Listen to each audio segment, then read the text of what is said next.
I look at the people that I've worked with that have gone on and had built really large companies, and they always have the same thing that they reach out for. They're like, hey, I was talking to some other people. They said that, you're the best person that I could find to talk about email marketing, or talk to Andrew, the best person that I found that I could talk to about Facebook ads, or even to pay for access to the best, smartest people doing the most innovative things so you can bring it into your company and then diffuse it down. You're listening to the E-Commerce Influence Podcast with Austin Bronner and Andrew Foxwell. If you want honest, transparent, and tangible results that deliver lasting value and revenue, this is your podcast.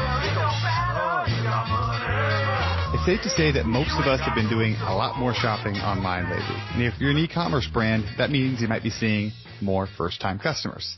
Once they've made that first purchase, how do you keep them coming back? That's what Klaviyo is for. Klaviyo is the ultimate marketing platform for e-commerce brands. Klaviyo gives you the tools to build your contact list, to send memorable emails, automate those key messages, and more. A lot more. That's why more than 40,000 e-commerce brands like Chubbies, 8 Sleep, and Living Proof, including most of my clients, use Klaviyo to build a loyal following.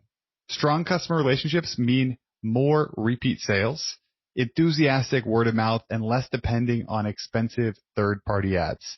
Whether you're launching a new business or taking your brand to the next level, Klaviyo can help you get growing faster. Plus, it's free to get started. Just visit klaviyo.com/influence to create your free account today. That's klaviyo.com/influence. As an e-commerce entrepreneur, you shouldn't expect to be the best at everything, and you probably don't have time to learn to be the best. So when your email isn't performing like you think it should, and you don't have time to manage it yourself, who should you call? When that happens to my clients, I call Sully at Ecom Growers. They've helped 2 of our clients double their email revenue in 30 days. Ecom Growers was co-founded by a successful Shopify store owner-operator, Tyler Sully Sullivan. You may remember Sully from previous episodes of this show, his posts in Shopify Facebook groups, or his own 7-figure store, Bomb Tech Golf. If you want to see how much more revenue you could be driving with email, go to ecomgrowers.com to apply for your free email blueprint. What's up, everybody? Welcome back to another episode of the E-Commerce Influence Podcast. My name is Austin Bronner, and today I'm bringing you an episode from behind the scenes inside the Coalition. The Coalition is my e-commerce coaching community for e-commerce entrepreneurs. And every month we do a live training where we dive into one aspect of growing your e-commerce business. And what I want to release this week is a training that I did with one of my good friends, Drew Sanocki, a few months ago. That training is titled Essential Beliefs, Characteristics, and Habits of 9-Figure E-Commerce Entrepreneurs. And I share what I've learned from working with successful e-commerce entrepreneurs over the last 5 years. And Drew comes in and shares his experience running multiple 9-figure e-commerce businesses, both Karmaloop and AutoAnything, as the CMO and the CEO. And really the goal of this training, what you're going to learn on this training today, is some of the mindset shifts that are necessary to continue your growth trajectory. And the reason I wanted to share this with you is, if you're not a member of the Coalition, to give you an idea of some of the stuff that we're talking about in there. The price is going to be increasing here in a couple of weeks. So if you're listening to this, is a good primer into what it's like to be a member of the Coalition. We got a full training archive in there. So this is going to be great for you if you're an e-commerce entrepreneur and you're on your growth trajectory. I think you're really going to like it. I'll let you dive right in. Today we're talking about the $100 million mindset, some essential beliefs, characteristics, and habits of some exceptional e-commerce entrepreneurs.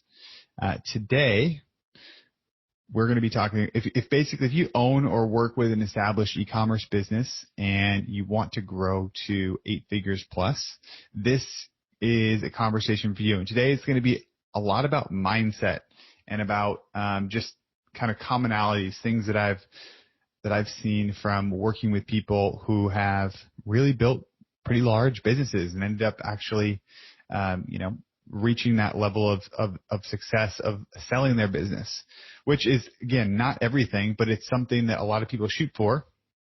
And it's really interesting to kind of dissect and think about what maybe the difference is, or why some people were able to achieve it and why other ones maybe have not been able to, or what were some of the things you can learn and pull into your own business. So in the next 15 minutes, there's basically two things. I'm going to talk about what I've learned from working with founders of companies that have gone to have 9-figure exits or around that area. And then Drew Sanocki, the CEO of AutoAnything, the former CMO of Karmaloop, also a dropship retailer, a bootstrap dropship retailer who's built an 8-figure e-commerce retailer himself, is going to hop on and talk about the differences between running a $100 million retailer and running like a 7-figure and 8-figure business that he also has done. So that's going to be really, really interesting. And this talk today was actually inspired by a dinner that I hosted 4 years ago. I was looking back through my photos, and I came up on a photo that I had from about 4 years ago. And it was really interesting. So I hosted a dinner in San Diego around Traffic and Conversion Summit. And we had a bunch of friends and like former clients who came out. We had dinner and we just hung out for the night, got to talk shop. And what ended up happening is I look back at the conversations that we had that night, and from that small group of people, I realized that there was Jake and his CMO was there from Movement Watches. They ended up going, I think, 2 years later and selling for $100 million and another $100 million in potential upside. Chase and Blake from Blenders were there. And Blenders, I think about a year ago, ended up having an exit of like around 90 million or something like that, 70 to 90 million. Griffin was there from Pure Vita Bracelets. They ended up selling for almost 100 million or 130 million. It was kind of a crazy exit. Dylan from BV Accelerator was there, and they ended up selling their business for I'm not sure how much. And what was really interesting about that was, I was just kind of trying to think about coming together 4 years ago. And at the time, everyone kind of had similar goals, right? They were just trying to grow their business. And then over those last 4 years, 2 years later than this dinner, a couple people sold their business and sold for a really, really large sum. And when you look at it in our space, there's just not that many people that are selling their businesses like this. So I wanted to kind of share some of the stories that I could come up with from basically why it happened, or why I think some of the people were able to achieve some of the success, and just kind of go through 7 things that I've learned from being in this space, from interviewing people, from learning about kind of what's really important. I said a lot of this is going to be mindset based, but I think the number one most important thing is that you have to truly believe that it's possible to build a $100 million company. And I'll tell 2 stories here, because one that's current right now and one that is from like when I first met Jake from Movement. I met him 6 years ago, maybe 7 years ago. And at that point, he was literally like working from his bedroom, and we met for coffee in Santa Monica. I think they'd done like $1 million in sales, and he was absolutely dead certain they were going to do $25 million in sales the next year, from $1 million to $25 million in sales. And I remember thinking to myself, like, I did not believe that at all. I was like, okay, you've got a watch company and it seems kind of cool, but I don't believe you're going to go from $1 million to $25 million in sales. And sure enough, they did the next year. And there was like a dead set and determined belief that they were going to hit this vision of like building a $100 million company. And I don't know what that came from, but I've noticed this very, very consistently with everybody who I've worked with who's built an extremely large company, whether that's Ancient Nutrition, and talking to Mike Danner, who's their VP of marketing, who's been there from the beginning. This guy has helped that company grow. They're valued at a couple $100 million now. Just a rock solid belief that they're going to do it. And I look at a client I have right now, Justin Madahi, who is the co-founder of Lumino, or Oral Essentials. And that is a company that I believe is going to be sold for $100 million. And he has a rock solid belief that he is going to do this. And that is really a challenge he's up for each and every day. The reason I start with this is because I don't think that it is first of all, not everybody should try to build a $100 million business. Not everybody can build a $100 million business. Not every product or business is ready to be driven to $100 million, but certain ones are. And if you have a product that is like mass market and could go to a bunch of people, then having that mindset is probably the most defining factor that I think of. I'd love to hear from you guys too on your thoughts on this. If you got something in the Q&A tab, post it in the Q&A, post your thoughts in the chat. But that was something that really stood with me, and I see it over and over and over again from all the clients that I work with. Number two, and something that I feel like is a cliche, but it's also extremely true, is just how freaking relentless you have to be to build a company that goes from like basically nothing to selling for $100 million. And that comes out in a lot of different ways. I look at the different founders that I've worked with, and I see it in ways where it's a little bit almost like obsession based. And that can go one of two ways, where people get almost too obsessed, and it can kind of keep them small because they're too obsessed with like the details. But if that can be harnessed in the right way, and can be harnessed in a fact where you are relentless about the details, but also happy to let other people be the one that executes on the task, it can be incredibly, incredibly powerful. I think that one thing that I looked at from working with Griffin at Pure Vita Bracelets was how intense and relentless he is about everything that they do, really.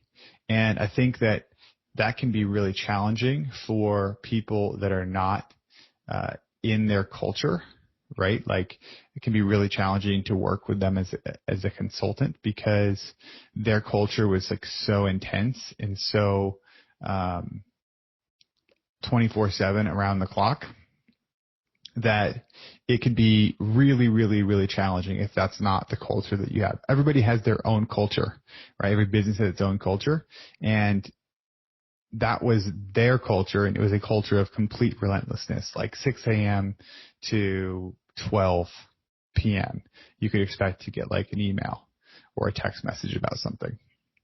And that, again, that's not the right thing for everybody. And I think relentlessness also, in another case, I look at working with Josh, who is the co-founder of Brickle Men's Products, and they're like one of the top 50 fastest growing companies in the country, the fastest growing company in Maine. They make skin products, and he is relentless in a very different way. The guy is just so extremely consistent, and runs his organization in a really, what I think is a really consistent, orderly way, where things are moving forward day in and day out, and there's not much chaos going on, but things are getting done consistently no matter what. And it's really interesting because he's built that company. He lives in Miami, and the company's in Maine. He's a CEO based in Miami, and he runs a company that is the 20th fastest growing or something like that in the country, that is states away. And so because it's a remote his consistency and relentlessness about moving things forward has been really, really, really inspiring. I see the same thing with Justin at Oral Essentials. They are really relentless about moving products forward and improvement consistently. I think it's a really interesting take, and I've seen that over and over again. And I mentioned this as for number 3, one of the things that I see really, really combined with that relentlessness is a willingness to evolve and grow and recognize that what you have, like what is working for you right now in your role and what you're good at, is not going to be what gets you to the next level. I have a lot of respect for Michael Danner, who's the VP of marketing at Dr. Axe and then Ancient Nutrition. And like I said earlier, he's been in this role for a long time and been there since they were like really, really small and grown all the way up.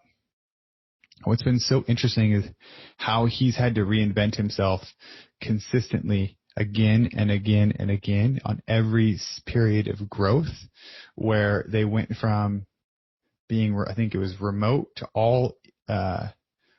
working with consultants, to having a satellite office in Austin where he was going back and forth, to then being all in-house in Tennessee, from being somebody who was who's getting satisfaction out of picking tech stacks and implementing them and being a tech guy, to growing a team. And basically I had a conversation with him about a year ago, maybe it was a year and a half ago. And I was like, what's it like now? You guys raised $130 million and, you have a much, much larger organization. He was like, I thought that the more money we had and the bigger we got, we'd be able to do cooler things. He's like, to be honest, at this point, when you get that big, he's like, I'm just trying to point things in the right direction. And we're limited in terms of what they can do on the marketing side, because it gets a lot more challenging. The bigger you are, there's a lot more compliance issues and that sort of thing. So his role as a marketer had to evolve to be more pointing the ship in the right direction. And that's really, really freaking hard to do. I think the same thing with Josh, the CEO of Brickle. Like, they're going to sell for $100 million or close to it. And his role when I first met them in Maine, it was a very small team, and it was like 3 of them, and he was leading all the marketing efforts, and he was the person in it. And then I went back a year later to do another intensive workshop with them, and the team had like tripled in size, and his role was being redefined entirely, right? He was now not the person that gained so much satisfaction still gaining satisfaction out of marketing, but it had changed so much. It was really, really hard. And I think that is like the hardest thing. Jake Kassan went from running Facebook ads to hiring a marketer, like a VP of marketing, and then to becoming the best person in his company at just hiring people, which I'm going to go into in a little bit. I think number 4 I see is this absolute like laser focus on brand. What I mean is, and what it is in the business. So this is like a really intuitive, interesting thing that I've seen every company that I've worked with that has gone on and had a large exit had this like obsessive, intuitive feel that protecting their brand is extremely, extremely important. I think that's because a lot of the products are not that differentiated from each other. Right? If you're selling, let's say, bracelets or sunglasses or skincare, a lot of the mass market products where you're playing in a sandbox that has an insane level of competition, the only real differentiating factor is you want to have great product, and then you want to have a great brand that can be valuable and can actually be something that can be sold down the road and people choose over and over again. I think that product is like the most important, and you combine that with a feeling that your product evokes. And that's something that's like, I feel like to a certain extent, if you don't have that intuitive feeling as a founder, you need to hire somebody who is your brand person. Sitka Sitka Gear, which is an incredible hunting company, they have just a person who is responsible for all their brand, and their eye, like that person's eye is what determines whether or not they've got the taste to determine whether or not something goes out. I think that's really, really, really important. Number 5. So as you continue to scale up and grow and you get past $5-10 million, hiring just becomes the most important thing in the business for the founder. And I think at first it's all about hiring like what you're bad at, and then it moves to hiring what you're good at. So talking to Jake, and I was re-listening to our podcast interview.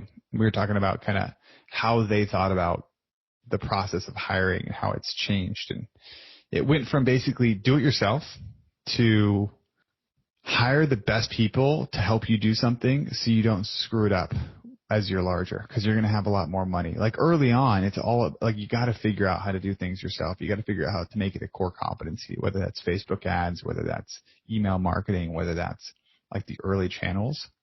But as you get larger, then that becomes a lot harder to dive in. You don't have time to dive in as a founder and figure it out for yourself. So you have to go hire people who are like best in class, and that becomes incredibly important. And the competition for those people is really, really high. You're probably not going to find, once you get to like 15, 20 million and above, and you're trying to hire like quality people to support your business, those people are probably already in jobs. And the people that you want to hire are probably already in jobs. And it's interesting talking to like Mike. Again, I'll reference Mike Danner because he's a really interesting guy and really an open book in terms of how they think about hiring. He has a really intense focus on the hiring process in attracting talent. And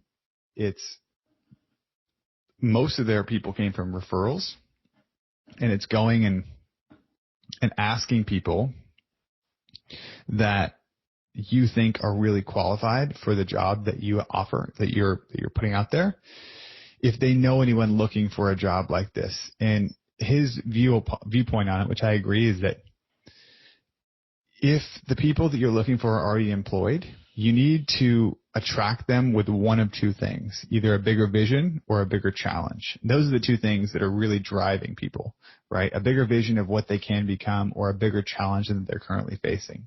And then combine that with market rate compensation. And that is where you can be really, really powerful. When you're, towards the second half of doing 50 million in sales, like hiring an HR is like the most important thing for talent. And that can be a really big challenge if that's not something early on that you become comfortable with. Number 6, your job becomes to talk to other founders and ask questions. And this is a really weird mindset shift. Can be really challenging because as you're growing and you're early on, your job that's not your job, right? Your job is to do all the things. Your job is to make sure the products get out. Your job is to make sure that Facebook ads are running, that your team is working, all these different things. And it kind of almost feels like you're wasting time, or could be wasting time by just going and chatting with people. But the thing that I do respect the most about Jake Kassan and Movement Watches, and why I think that they were so successful, is that the dude had no problem just reaching out early on and all the way through his time. He's still running the company, but talking to other founders and asking questions. I think that there's something that is kind of unique about the conversation that you can have founder to founder about the challenges that you face. It's not going to happen by sending your marketing person to talk to a founder, because they just don't have the same viewpoint. And your job really is to go out there and find the people that are ahead of you, find the people that are doing something different than you, talk to them, ask questions, and bring those ideas back and bring them into your organization, and make space and room for that to happen, because that is so incredibly, incredibly powerful. Whether that's a marketer, whether that's another founder, I look at the people that I've that I've worked with that have gone on and had built really large companies, and they always have the same thing that they reach out for. They're like, hey, and I was talking to some other people. They said that, you're the best person that I could find to talk about email marketing, or talk to Andrew, the best person that I found that I could talk to about Facebook ads. And so I wanted to talk to you to see what we can be doing. And so it's like continual focus on putting time in it out there to actually talk to the best people, and not being afraid to like put themselves out there, not feel comfortable, or even to pay for access to the best, smartest people doing the most, really like the most innovative things, so you can bring it into your company and then diffuse it down. Now I want to make sure that we have two more. We got one more last thing here before Drew comes in, and then I have some questions available. So my experience is that it's really, really, really, really important to maintain balance in all of this. And the number one thing holding, I think, most people back that have the opportunity to, have a massive company that sells for like 9 figures is balance, is being able to maintain balance and keep yourself from getting burned out.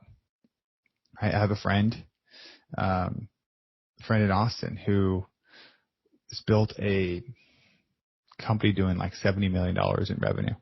And we were walking and talking about it, and he's had a really rough year, like a really challenging year. From all outside perspective, seems like things are going really, really well. But from talking to him, he's like, it's been the most challenging year. And he's like, one thing I realized, you can't market yourself to happiness. No matter how much that number goes up and the sales go up, it's not something that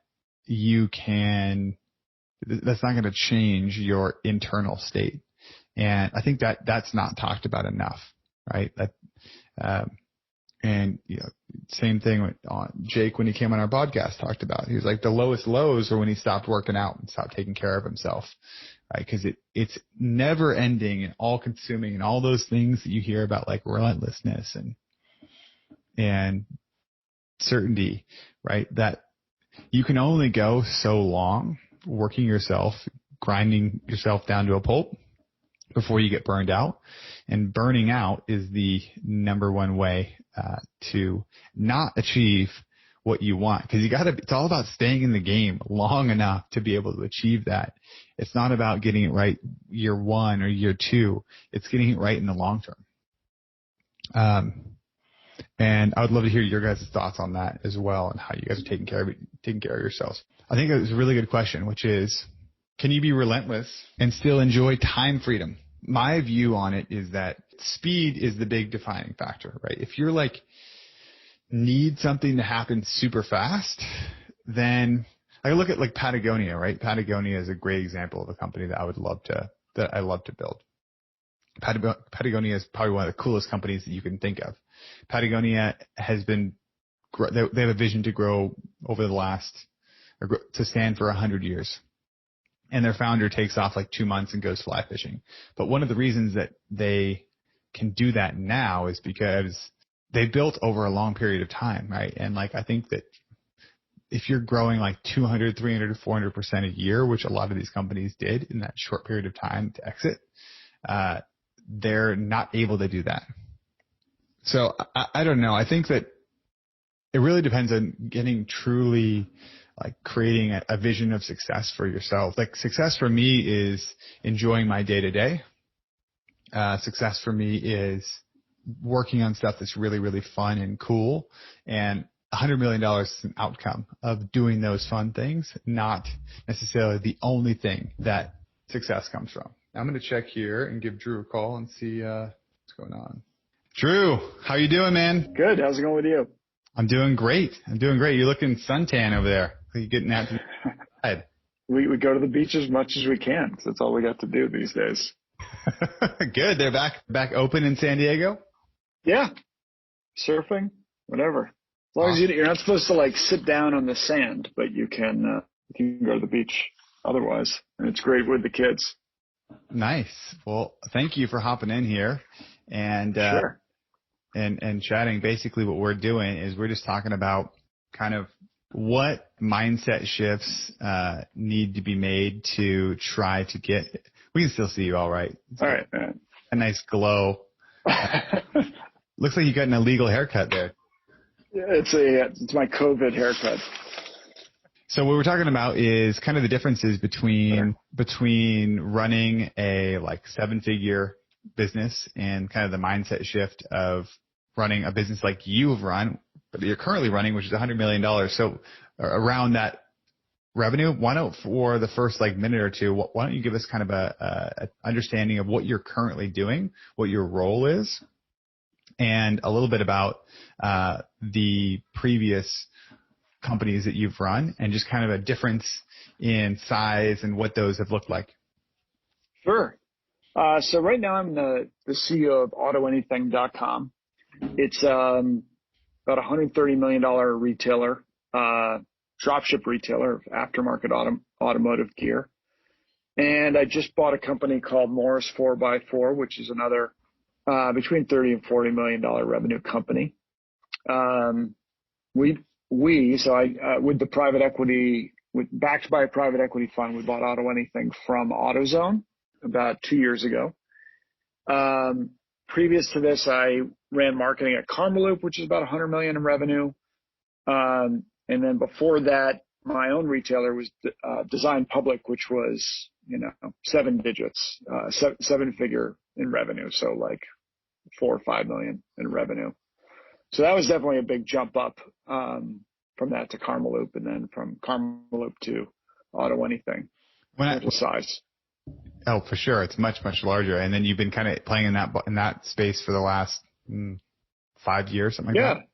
Yeah. I have been, and there are good ththings about it, and there are things I miss about running my own small retailer. Yeah. Well, so when I texted you, I was like, hey, I'd love for you to come and chat with us a little bit about what differences between these things are. And you said, hey, I think about that constantly. I think about making that jump to 100 million because I think it's a different skill set, and it's almost like a different mindset. And it's rare to find a founder who can do both, who can like scale. Like I'm very curious about the movement guys and maybe the Pura Vida guys. Like it's rare that an entrepreneur can take something from scrappy bootstrapping to running like an enterprise, right? Yeah. Well, what are some of the biggest differences that you see, or what, like when you talk about that leap, like mindset wise, what does that look like for you? And what are some of the things that you come back to between the different skill set that you need to run a company that's $100 million versus, a 7-figure retailer? I think the biggest difference is because at this scale, we're big enough to have good management, right? So when I ran Design Public, it's like me and my co-founder, and then it was hourly employees, right? And it's sort of, you didn't have that other layer of management between you and your team. Kind of it all fell on you to do. We did most of the marketing. I don't know if you can hear, but I've got both kids like on both kids on conference calls now with their schools. Yeah. It's like raise your hand if you have kids and are dealing with this now. I don't know if anybody, Austin, you without kids, this is like your time to like literally seize every opportunity. Because guys like me have two, I've got a mesh network because I got like a kid on a conference call in there and a kid on a conference call back there. No. Yeah. I recorded a podcast with Garrett and Deanne from Kindred Bravely. And like halfway through, she was like, all right, I don't know what's going to happen. Halfway through, her son came in and was like, will you hold my gecko? Like right in the middle. Yeah, it's just such a pain in the ass. But It's the reality right now. But I think the biggest thing is like middle management, having good middle management, right? Like now I've got a CMO, a head of marketing, a head of merchandising, CFO who deals with finance, VP of operations. And then I really need to only focus on those, call it five people. And they run the day-to-day operations of the business. Whereas at, the smaller company, you've got to keep these hours, you got to recruit, you got to, train every function on how they do their job. And you can't like offload a whole lot of the day-to-day operations. So that's probably the biggest single leap for me. When do you feel like it's time to like make those hires, right? At what level? I feel like what you've mentioned about the like leap from one to the next and why I think it gets challenging is that like just knowing when to make those hires and what that actually looks like, because it often seems like a different skill set to bring and attract those people in. I don't know. What are your thoughts on when it's right? I think it's as soon as you can afford it, if not sooner. You're buying your own freedom when you can hire an employee to do kind of what you're doing. A typical founder like probably knows a little bit about product, sets up a Shopify store, starts, selling direct, ramps up on Facebook ads and email, and but there's only enough hours in the day to kind of scale arithmetically like that. I think you just need to start bringing in people to offload your work as soon as you can afford it. There's a great book called, you'll know you're at that point when you seek out this book. It's called The E-Myth by Michael Gerber. And it's about working on the business instead of in the business. And it's like the classic story of an entrepreneur where typical entrepreneur is like the baker who bakes bread, and then saves up money and starts his own bakery. And sooner or later, he just can't scale. He's still baking, like the bread making machine or whatever goes down. He's still got to like bake the bread. And you're just unable to get away from doing the day-to-day work of the business, right? So I think as soon as you can afford it, you want to start, if you aspire to grow, you want to grow out of that, right? You want to like hire people to take on a lot of that operational work. Sure. There's a question, people are asking some questions here. One of them would be kind of interesting there's a question about time freedom, right? Yeah. And, like, what is your life? So I think it's interesting, especially as people are like growing in their business, and as often like revenue increases and like stress can increase, especially early on when it's like, oh crap, we just doubled and everything's breaking. And then like, okay, well, he's running $100 million company. Is it 100 times more stressful than a $1 million company? Or what is your like life look like now compared? No, it's not. That's the thing is,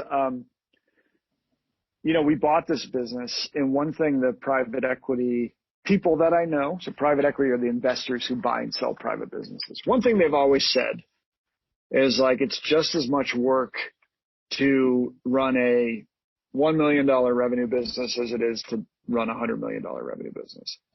And just as much work to buy that business as it is to buy a bigger business. So they're always saying like, go big, go big, go big. And there was something intimidating with that. Like, it still sounds like a lot, but I think they're right. It's the same, with this business, AutoAnything. Day one, we cracked open Google Analytics and we looked at it just like I would look at it, at Design Public when it, was doing $1 million in revenue. I looked at the same stuff. We set up the same life cycle campaigns. So it's not, I don't think my stress has gone up. In fact, I was thinking about this the other day because I feel like as an entrepreneur, you got a little bit of a chip on your shoulder and you're like, I'm never going to work for anybody. I kind of like small, bootstrapping's better. I don't want a job. And in many ways, I have more of a job now because I've got 140 people reporting to me. But I think it's less stressful if you can manage that. Like if you are good at leadership and management of a team, then you can adjust, and I mean, a big thing is not taking that operational work home with you. It's a different job. Your job now, my job now is like, literally, it's like culture and team and recruiting. It's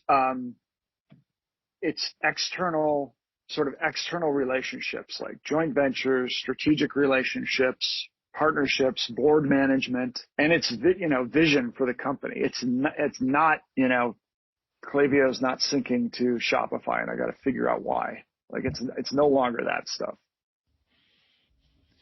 Yeah. And which is good, which I love. I love that actually at this point.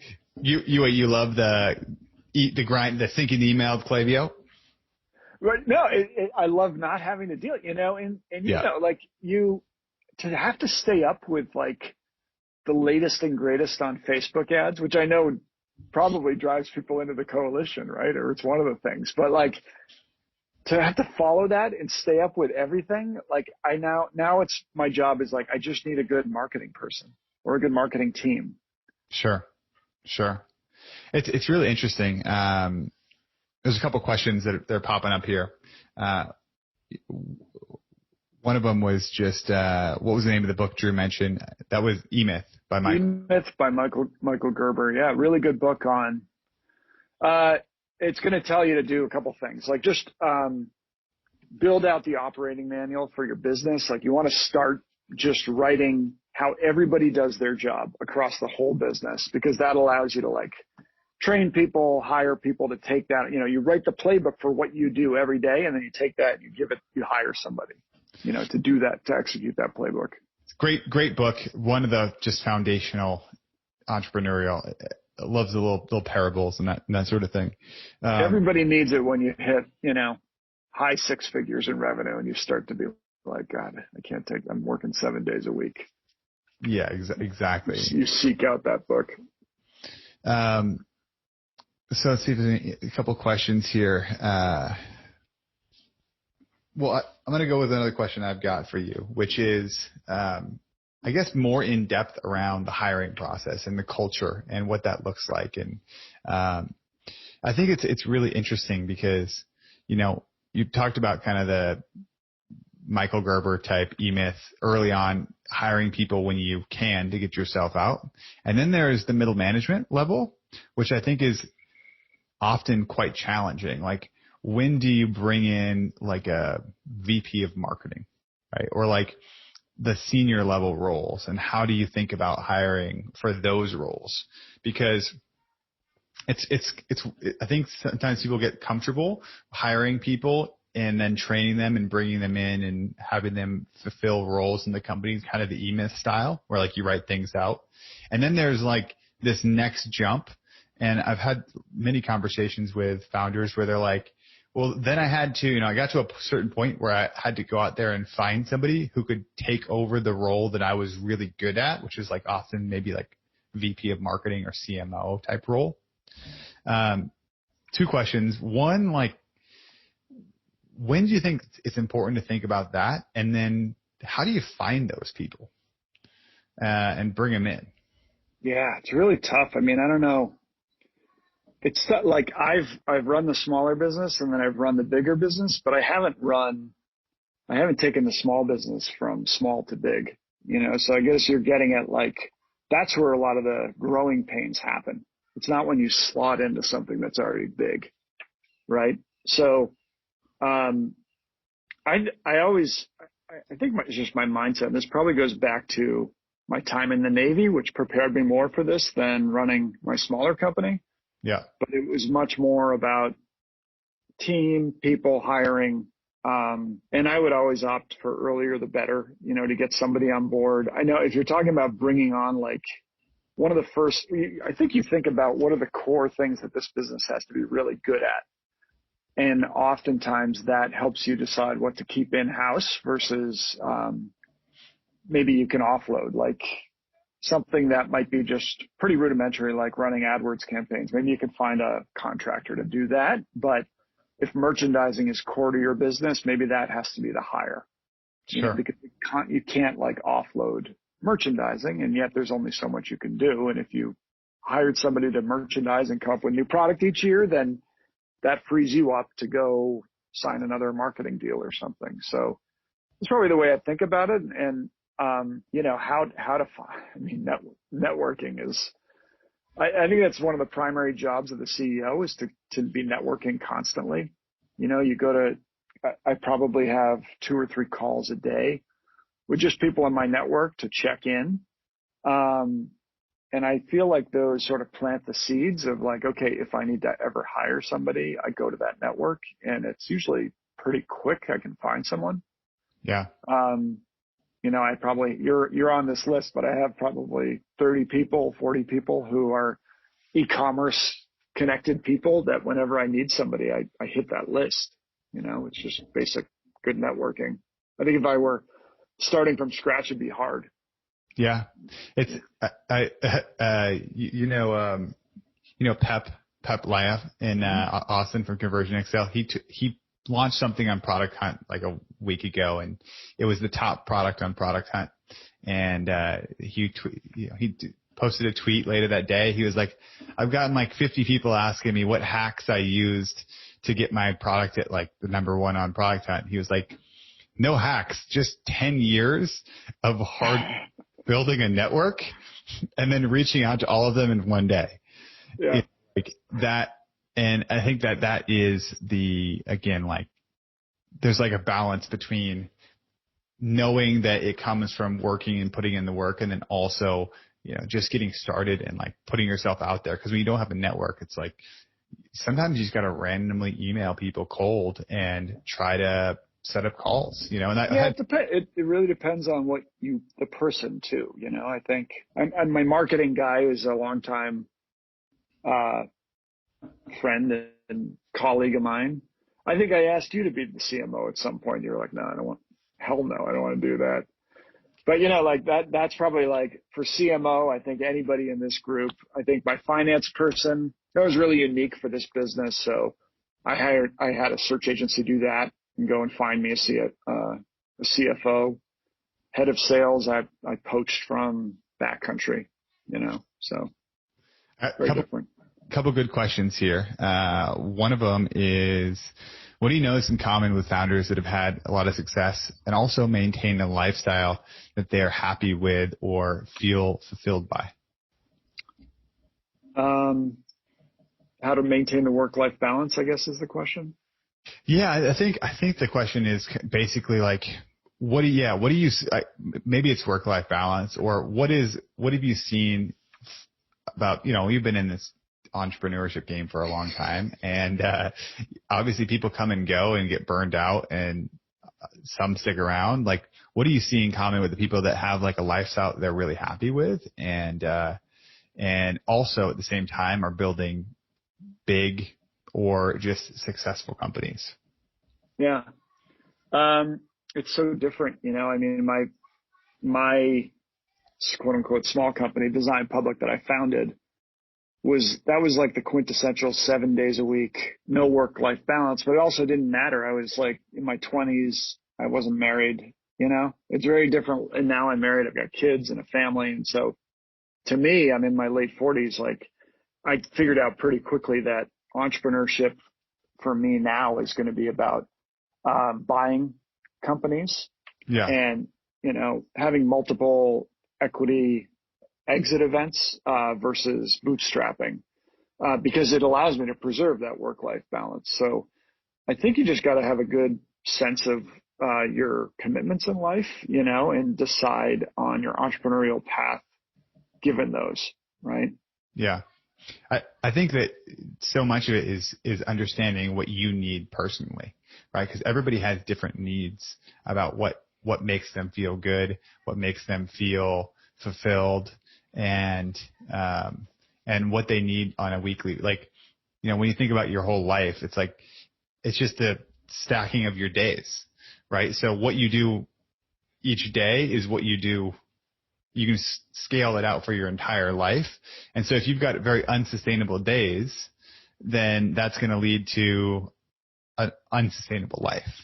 And that's, overwork, whatever those things are. I think that comes back down in a simple way, just to like making sure you can do all your days consistently. And, I don't know. That's an interesting thing. Yeah, you guys interviewed James Clear, and he talks a lot about like your life is the sum of all your habits. Yep. And I would say, there's guys like Jack Dorsey who run two companies at the same time, and he's got a very structured what he does each day. I think that helps. I do a little bit of that at my business. I can do it. I can have Monday be marketing, Tuesday merchandising. But again, the team just really allows it to be I'm always on call because I'm the CEO, but I'm I was in the office like relatively 9 to 5, Yeah. when we had an office. Now 24/7. Couple questions here. So let's answer. How many companies have multiple founders or shareholders? Do you think that's an important factor versus just being? Hey. I can't hear them. Yeah, it's because I got him on my headset. Yeah. Wait, what? Ladies and gentlemen, homeschooling. Can you go play something? All right. Yeah. So Alan was asking about multiple founders and shareholders. I don't know if that's an important thing. Important to have multiple founders. I don't think so. I don't think it matters. Yeah. If you disagree. I think if you don't, you just have to have more of more of a support network, and invest more of your support network. Often, I don't know, sometimes it's nice if there's two founders, they can kind of balance each other out and have conversations. You guys kind of maybe have to search for, at least I found that from being in a role where I've had a co-founder to be solo, I spend more of my time talking to people outside of my business to get more perspective than I did when I had a co-founder. And it's not bad. It's just, I value my board. I think in a company like mine, there's one CEO, and it's sort of like you want that unified chain of command where one person is clearly in charge. We use EOS, the Entrepreneurial Operating System. Yep. And so they've got, in EOS parlance, it's like the visionary is the head, is the CEO, and then there's the operator who reports to the visionary, and that's kind of like my CFO. He's very operational.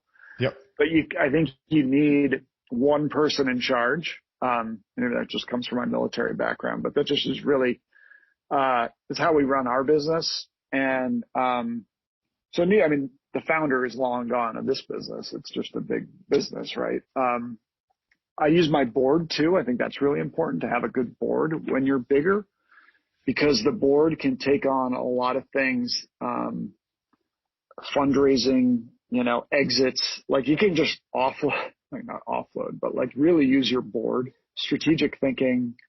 And that's yours. As the CEO, you create your board out of, people you want to have as your colleagues and sort of people who can advise you at different part of the business. I didn't have a board at my smaller company, but I definitely use the board now. What do you think about when somebody should create a board for themselves, or I don't know, how would, in that process, obviously you've been in a smaller and you slotted in a company that, did they already have a board? They already had a board when you got it. No, we put the board together when we bought the company. So we came into AutoZone. AutoZone wanted to sell this. We bought it from them. Now it's ours. And so there's a couple people from the private equity fund. There's me. And then we can bring in some e-commerce people, or automotive people to be on the board. Whatever you think I don't want to say you lack, but,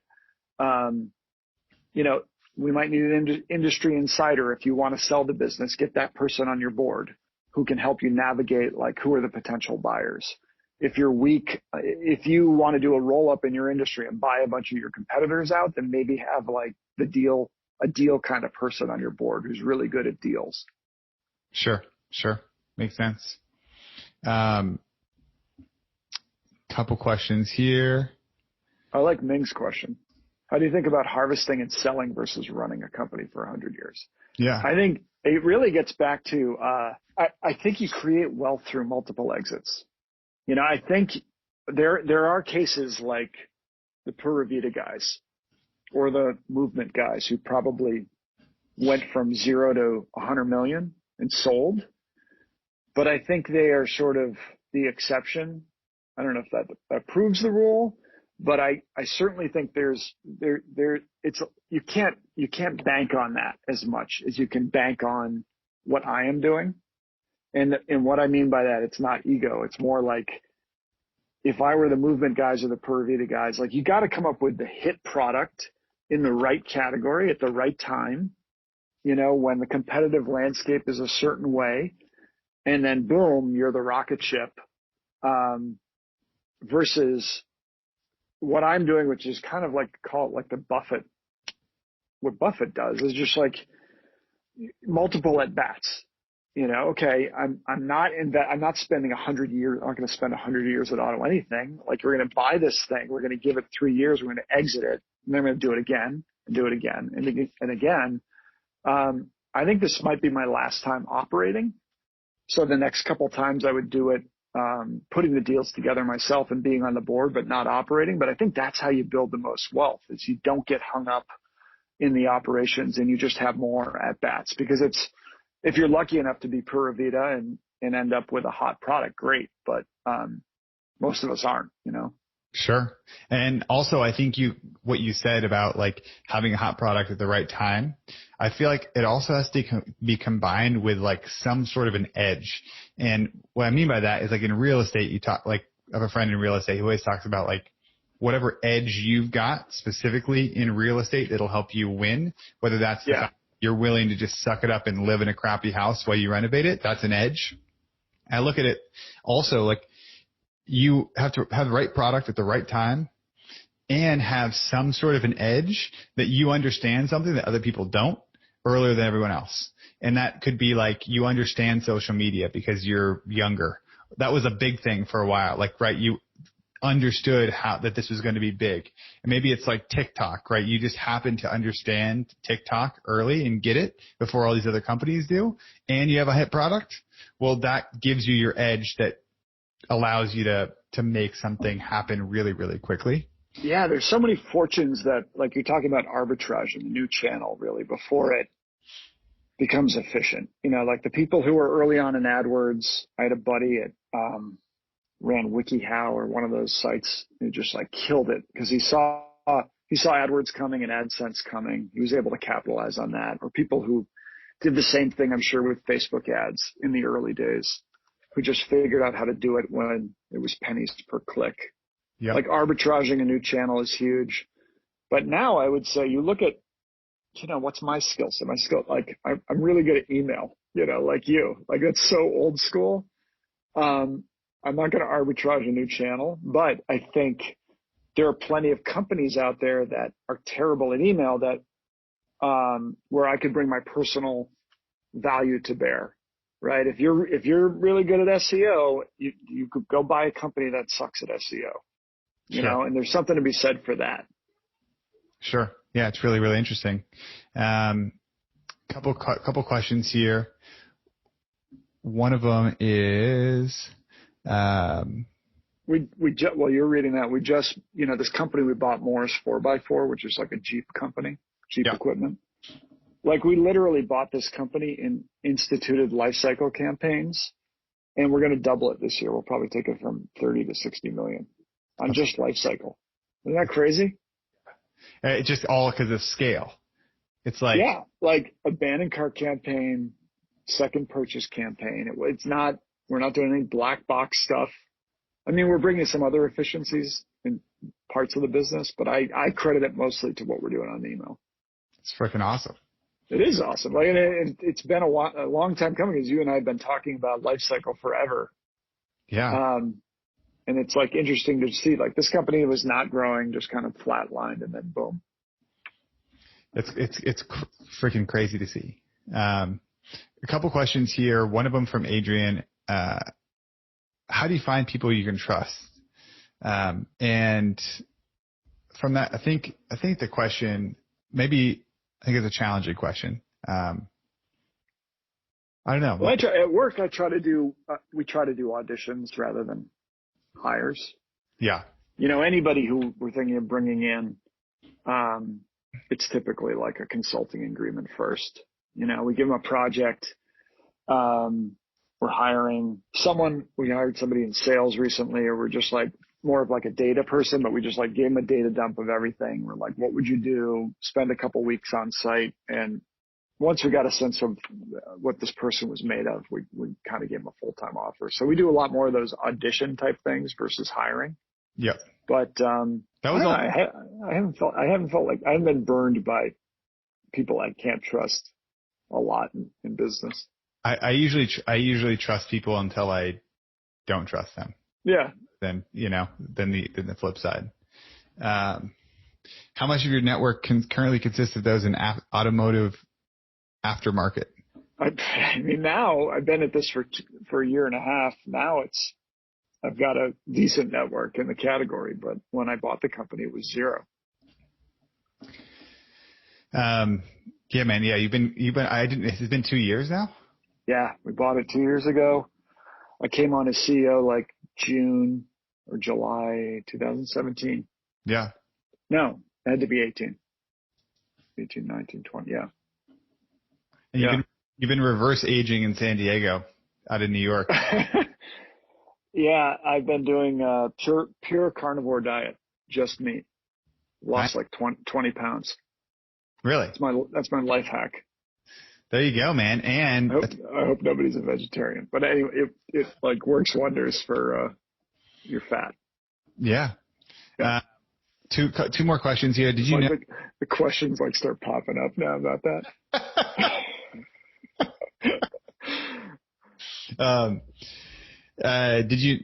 Did you know you enjoyed being CEO and therefore managing people even when you were running your last company? Oh yeah. I don't think this is probably what connects me with other entrepreneurs. It's like, I don't see myself working for anybody else. So it's that desire for freedom, and to sort of, be in charge is what is also motivating now. Yeah. And I enjoy it. I feel the same way about, just getting more and more excited about like helping people, grow and knowing that is super fulfilling, especially because I used to get fulfilled by like finding little niche marketing tricks and stuff. That was super fun initially. Yeah. And now I'm like, okay, that's not as fulfilling to me anymore because I think so much of this comes up with like you learning something new. And I don't know, for me, like I'm just motivated by starting new things and then moving on, and coaching and managing is something that continues on and on. It's always going to be new. That's it. The learning curve is what has been the most rewarding thing. It's like, okay, I've never run a company this big before. Dealing with a board, like making acquisitions. These are all new things that I didn't have to do at my retailer. Whereas like, man, I've been at this for 20 years. Like I don't want to learn Facebook ads again. I ran them already. Like there's only so much I want to know about that. It's a little bit like, okay, this is a different skill set. And I'm sure I'll tap out on this eventually and be ready for the next thing. You just be ready to eat meat and drink pina coladas. Well, I think the next thing for me is to buy more. I bought a software company last year. I'm looking at buying another retailer now myself. Yeah. Not with the fund. Yeah. But, I mean, I guess that'd be my one word of advice to a lot of younger entrepreneurs is like really consider buying businesses versus bootstrapping. You take so much risk out of the equation when you do that, and you can often bring your one skill set to bear on that business, and then keep doing it. I wish I started like 10 years ago at that. Any insight into difference between, I'll ask this question first because I think it's really solid. Does it feel any different as a CEO with a board and partners versus being the CEO and founder without anyone to report to? I'm sorry. What was the question? Does it feel any different to be a CEO with a board and partners versus being the CEO and founder without anyone to report to? I'm sure it does. Yeah. I mean, I got a board call this afternoon and I'm not excited about it. Got a board meeting next week. Like it's just, it's a little bit like I got a good board too. It's just, they are my boss at the end of the day, and I think if I were a pure founder who never brought in any outside capital, I wouldn't have that. Sure. But that's fine. I'm willing to take that trade off. Sure. Anything have you learned between the difference? I'll wrap it up. I know you've been very generous with your time. No, I'm good because these guys are. They got their Zoom meetings. It wasn't a work thing that like came up today. It was these guys, these little munchkins. And a wave. Yeah, those guys, and they're calm right now. And my wife works too. This has been the biggest challenge. If you work and your spouse works and you've got kids, you're just getting killed right now. So yeah, I don't have kids, but we did find a puppy on the street, like a tiny puppy, and basically he has to see any one of us. Yeah. Or he just starts screaming extremely loud. So it's been definitely interesting. Yeah. Cool. Well, I think the last question I was going to ask you is, so you've got a software company, you got an e-commerce company that you run. Yes. What have you found like differences between the two of them? Anything you've learned from running either one of them? Which one do you prefer? If you do prefer either one, and yeah, what are some learnings from that? I think it's just e-commerce is, it's harder. I would say it's harder to run an e-commerce business. Does everybody hear e-commerce? Everybody on this call? Yeah. Okay. Yeah. It's harder because the lifetime values are lower. I'm generalizing here, but, and unless you run a subscription business, it's usually one and done. You know, you got to like start every month. You're a gladiator in the ring. You got to like compete to acquire a customer, and then you start again, you know, next month. Whereas the software business is like you acquire them, they're a customer for 2 years, 3 years, you know, really high lifetime value. So what I have found is you take that e-commerce entrepreneur and you put them into software and they just kill it. They do really well because they're used to really dialing cost per acquisition. And it's just like a lot of the things that come naturally to us. I think the typical entrepreneur in SaaS doesn't think about that stuff. They're more focused on product. Sure. So that's the first thing is I think we're well suited to go into software.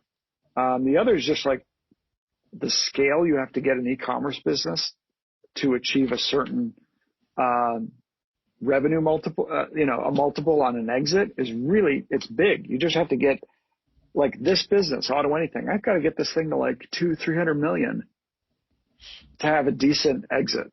You know, it's just like, which sounds insane versus the software business, which people buy and sell off a revenue multiple as opposed to a cash flow multiple. Sure. So you can, the SaaS multiple, like a very small, is another way of saying like this business is about the same size as a very small software business right now. So and think of all the work I have to do. I got 140 people. I got 2 companies. It's just like team staff versus a smaller operation with the software business. So it's neither here nor there. I think the downside with software now is it's if I'm in the business of buying businesses, like it's really competitive to buy software. Everybody wants to buy software businesses. So getting a good, it's hard to find something you're going to buy. You got Twitter. Twitter's a battlefield of people promoting themselves, trying to buy software companies. Yeah. It's very funny. It's interesting. Yeah. All this like veiled content to like draw people in to sell their company. Cool. Well, I think that's freaking awesome, man. Any good bourbon is a question. I have Bullet. That's what I have in my bar, which I just stocked. It was like a COVID task. I'm gesturing to the bar, which is back in that closet. Do you have with the carnivore, do you got the pellet smoker? I do. Yeah. I got the Traeger outside. I just got one 2 weeks ago. I don't think I pretty much haven't turned it off. What, you got a Traeger? I got a Rectech. Rectech, nice. Rectech pellet grill. And Mine's been on. I hear you. Mine's been on like the whole summer. It's ridiculous. It's summer yet. It's spring, whatever. It's been on for months. Just been I made lamb ribs yesterday. It was incredible. Delicious. Nice. Drew, it's been freaking awesome, man, to catch up. And thank you for hopping on here and fielding some of these questions and sharing some of your experience. Sure thing. Yeah, I'm curious what you said in the other half of what your findings were from the other two. You said movement and Pura Vida, right? Yeah, I mean, like movement, Pura Vida, like blenders. It's been interesting because I work with the ancient nutrition guys as well. And they're really big now. They've raised a bunch of money and they've gone up, and a couple other clients right now that are kind of in that same, they're on the path to like 100 million. Yeah. And I mean, the things I was talking about was just like, one, like believing that it's possible, most importantly, because I feel like that's like, it's really, sometimes I'll meet somebody, usually I'll meet them and they'll be like right away, they're like, oh yeah, I'm pretty sure we're going to build this company to 100 million. And it's either that person's completely delusional or they're going to do it. Yep. And no in between. Like the person, sometimes they're like completely delusional and then they're not going to make it to like 1 million. But then the other person, they're like certain they're going to do it and somehow they freaking do it. And that's been really interesting to see. The other things I just talked about was like willingness to grow and understand that their role just continues to change, and just like they have to like reinvent themselves like every freaking year or every 6 months even, which is so interesting, right? Like get good at something and then sure enough, you can't do it anymore. Somebody else has to come in and take over and train them and then move out. There's a bunch of stuff, but talking a little bit about like just asking questions and like your job becoming to talk to other founders, which is a really interesting, weird thing when you're early on and like your job is not that. Like your job is to get things out the door, and then it evolves to the point where like the most valuable thing is to go talk to other people and see what you can learn and bring it back in and diffuse it down through your team. I had a great conversation with a friend like 6 months ago, and I was kind of like feeling a little bit, I was feeling a little bit burned out at the time, a little bit stressed out, and we were just talking, and I was just like, I felt like I wasn't getting enough done, and she was just like, no, like you just need to go spend more time like talking to people, and like that's the best thing you can do. And sure, I just kind of doubled down on that for a couple of months and just asked a bunch of people for help, and things just started moving quickly. It was really interesting, like just asking for help. It's one of those superpowers that doesn't come naturally to me, I don't think. But learning that you can just go out and ask somebody for help, and usually if they're a little bit ahead of you or even just parallel, like they might have an answer to your question that saves you tens of thousands of dollars and months of time. The hiring thing is so interesting, right? Like hiring can be so insanely expensive. It can take so long, or it can be an email. Right. And I think talking to people too, exits is another thing. I sold Design Public, and it was sort of, when we decided to sell the business, it's like we're like, okay, now who would buy us? And that's like, you never want to be in that position. You want to be like, here are the 3 people, here are the 5 people who would buy us. Here are the people at each of these companies, and I know them because I talk to them all the time. And I think it really accelerates an exit too. So yeah, networking and just going to conferences and keeping up with people in your space is really important for that. That was what Griffin told me. I was like, Griffin, all those guys knew each other. We all met in San Diego 4 years ago. And then they all sold within like a year and a half of each other. And he's like, once Jake sold, he's like, I realized you could sell. He's like, I didn't know you could. And like, I didn't know the process at all. But like, once they went through it, I just called them up. We talked about it. And then we went through the same process and we sold our business. And it was like that. He was like, that moved it so much faster because I just followed what they did. And he's like, before that, I wasn't even thinking about it at all. It just seemed like, he was like, I literally thought the only way to sell was an IPO.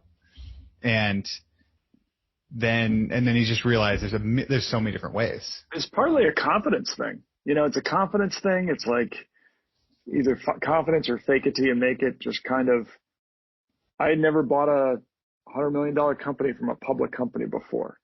It's just like, so naturally, if you've never done that, you go back to, let me just, with my spare hour, I'm going to open up Klaviyo again and tweak an email or something, or build another camp. You go with what's familiar.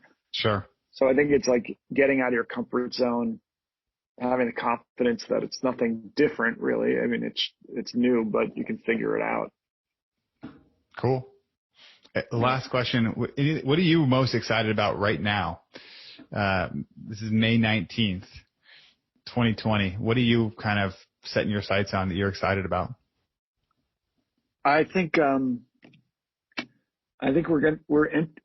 e-commerce is going to come out of this situation with just serious wind at our backs.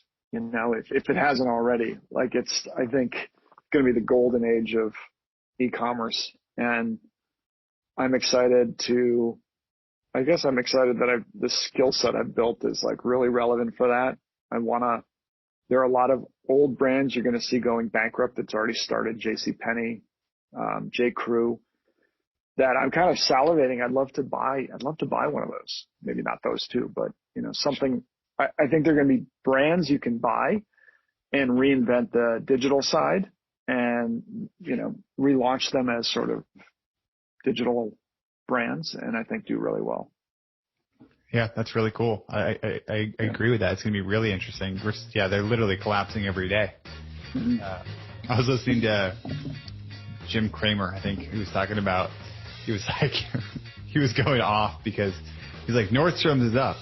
Like, I don't get it. Like, people are buying it because it may not go out of business. It's like, that's a stupid reason to buy a stock. Yeah. But, well, Drew, thank you so much, man. Enjoy your Traeger, your smoked meat. Yeah, you too. Here we go. Well, it don't matter. You got money. You ain't got no soul. Hey everyone, it's Austin with a special message for you today. On September 18th, we're going to be increasing the price of membership to the coalition. So if you've been thinking about joining my private coaching community for some time, now is the time to do it. On September 18th, we're going to increase the price. So if you join before that day, you'll be locked in at our current price and be grandfathered in for the future of your membership. That includes all current members. So if you're a member right now, your rate will not change. We're going to be increasing the price because we've been increasing the quality of membership. That means live trainings have improved, private coaching has improved, and we brought in a ton of incredible members, and we're trying to keep that group a quality elite group of entrepreneurs. So if you'd like to join, now's the time to do it. Head over to jointhecoalition.com. Again, that's www.jointhecoalition.com. Hope to see you inside.